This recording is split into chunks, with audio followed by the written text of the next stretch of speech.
When the power goes off in Bartholomew County, the crews of the Bartholomew County REMC go on the job, like lineman Bobby Waddle.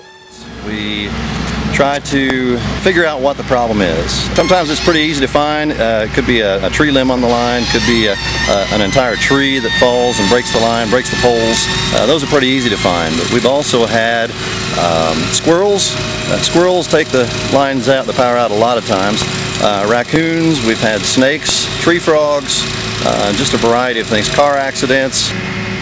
Stay away from any down lines.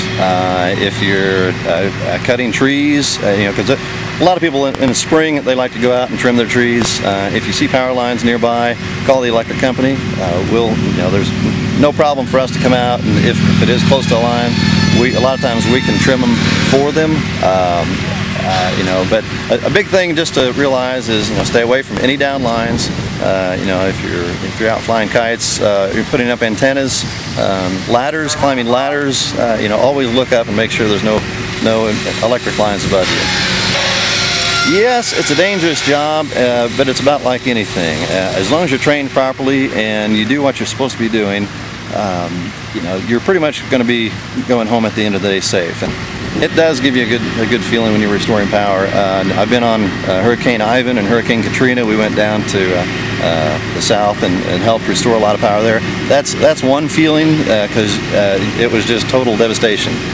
So we were trying to energize just so they could turn their wells on for their houses and get some water.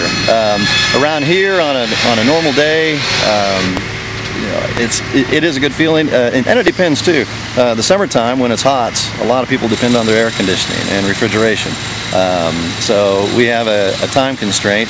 The longer people are without power, especially the elderly, they could have heat exhaustion. So it's kind of a rush for us to get the power on in the summer. During the winter months, the cold weather, we try to get it on as quickly as possible, because people, if they have electric furnaces, electric baseboard heat, without electricity, they're not going to have that heat capability. So yeah, it is a rush in a way. It's a good feeling, but it's just part of the job. In Bartholomew County, we do have a lot of family and friends. You may get a phone call at home, just because you work at the electric company and you have friends who are, who know that you work there, and their power goes out. You may not be the one to respond, but you'll get a call in the middle of the night and say, "Hey, Bobby, my electricity's out." So we do what we can, even if we're not on call, to try to help out.